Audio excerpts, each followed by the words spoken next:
Hello guys, Radhe Radhe, जय श्री कृष्णा। कैसे हो आप सब? आई होप आप सब अच्छे होंगे गाइस। वैसे ये देखिए हमारी ये हस्बैंड है जो अब ये नाश्ता कर रहे हैं। टाइम कितना हो रहा है? 12:16। कुछ बोलिए, बोलिए। अरे बोलिए, फ़ोन में ही लगे रहेंगे। राधे राधे तो बोल दीजिए। राधे राधे। तो आपको ये खाना कैसा लगा बताइए? ऐसे जैसे तुमने बना खिलाया। कैसा?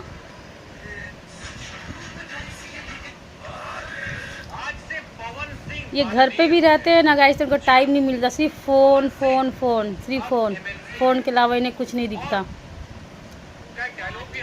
बस पवन सिंह।